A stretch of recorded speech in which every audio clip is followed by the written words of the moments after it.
Kayo po ba mga bossing ko ay nag-iisip sa ngayon kung ano po mga pinakamabibisa ng mga pampaswerte na pwede natin gawin ngayong araw na ito mga bossing. Basta't ano man kung kailan nyo po ito gustong gawin ay gawin nyo po ito mga bossing.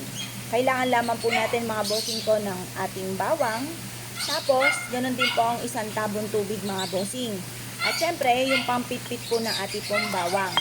Ngayon pa mga bossing, kahit ilan lang po na bawang ang inyo pong gagamitin ay sapat na po yun. Kagaya po nito. Ang gagamitin ko lang po mga bossing ko ng bawang ay ito po yung isa, 3 piraso lang. Ayan, 2 at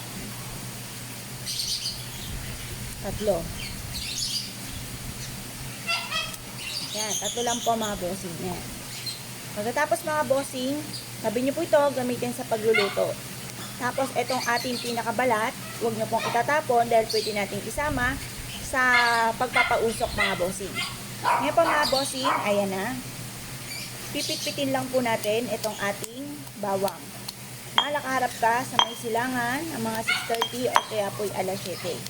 Sabihin niyo po sa pampaswerteng ito, sa pamamagitan ng aking sipag at tiyaga at pampaswerteng ito, ay makakamit ko lahat ang aking mga pinapangarap. Matutupad lahat ang mga pinapangarap, magiging smooth ang daloy ng swerte. Yan po mga bossing. Pitpitin niyo po siyang magaling mga bossing. Tapos, aalisin natin mga bossing ko yung pinakabalat po nito. Yan. Ito yung pinakabalat. Alisin po natin. Gagamitin natin ito sa pagpapausok. Yan. Alisin po muna natin siya. Pati ito. Yan. Positive lamang sa pamamagitan ng sipag at tiyaga at pananalig sa mga Panginoon ay makakamit natin lahat ang ating mga pinapangarap. O di, ito na yung ating bawang mga bossing. Ngayon po mga bossing, ilalagay po natin siya dito sa tubig. Lagyan natin sa tubig. Yan. Ngayon po mga bossing, kung dito lalagyan ng asin, ganyan lang. Kasi may gagawin po tayo mga bossing.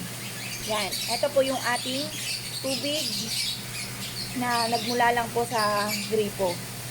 Yan po mga bossing. At pagkatapos, pupunta po tayo sa ating pintuan sa main door. Yan po, umaga, napakaganda ng sinag ng araw. Ang gagawin lang po natin ay ibubuhos po natin itong tubig na ito na may bawang. Sabihin po natin dito, sa pamamagitan nito ay tuloy-tuloy ang pasok ng swerte, makakamit lahat ang mga pinapangarap. Ganyan lang po mga bossing. Yan.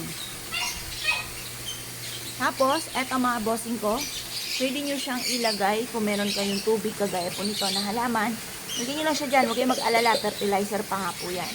Hindi po yan machuchugi yung halaman po ninyo. Tapos positive ka lamang. Makakamit lahat ang mga pangarap sa buhay. Hayaan nyo po siya na kusang matuyo mga bossing. Para meron tayong mga pangontra kung may mga paparating na mga kamalasan ay hindi mapapasa inyo mga bossing. Simple mga pamamaraan pero napaka-epektibo. Kaya kung kayo pinaniwala at naisip po itong gawin, asya mga bossing, good luck po sa inyo po lahat.